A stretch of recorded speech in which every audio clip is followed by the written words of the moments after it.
This video contains leaks, be advised. For the first time, we'll be talking about leaks today. Not any speculations, but actual leaks. Version 3.0 is expected to bring a lot of changes and addition, which is great, but there is one specific addition that I honestly found quite baffling. Since her release in version 1.2 back in 2020, Ganyu enjoyed the status as one of the strongest characters in the game. With this new addition, however, she is indirectly getting a huge buff and becomes even stronger. Let me elaborate. According to the leak, the link is down in the description, we'll be getting a new, very high crit rate bow with elemental damage and charge attack bonuses. It will provide an insane 44.1% crit rate next to 542 base attack. As substat, it provides 12 to 24% elemental damage bonus and 160 to 320% of your elemental mastery as damage bonus depending on the refinement.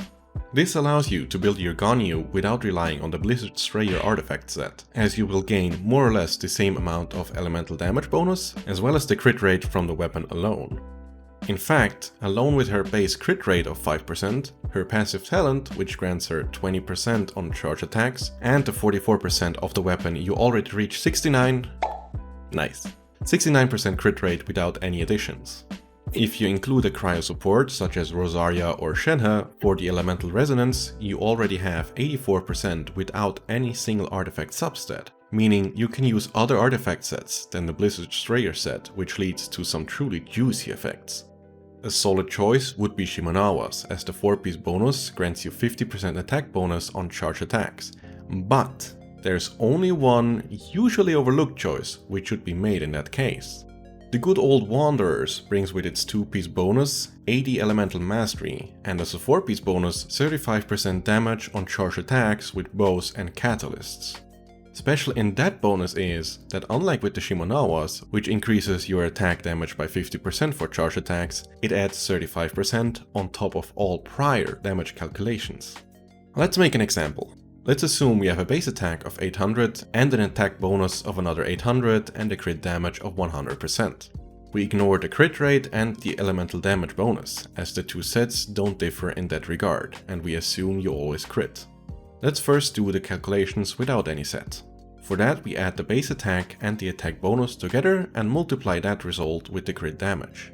So it's 800 plus 800 times 1 plus 1. This results in the final outgoing damage of 3200. Let's now do the same calculation with Shimenawa's.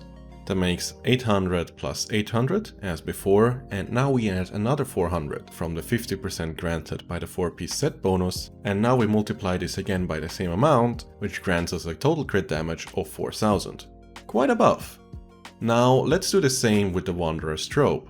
It is the same again, 800 plus 800 times 2, and now this result is getting multiplied by 1.35. which grants us a total of 4320 damage, an even stronger buff. I think you can now imagine how high the numbers will get if you use higher values and include other metrics such as elemental damage bonuses and other buffs. If you didn't quite understand how the calculation worked though, you should subscribe, as I will pick up this topic again in a future video.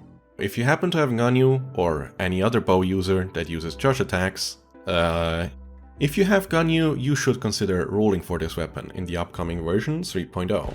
Keep in mind that this bow is still only a leak, meaning these metrics could be changed or are just made up. But if they aren't, Ganyu will become an even stronger asset. If you liked this video, let me know by hitting that button below, and I hope I will see you in the next one. This has been Minpact.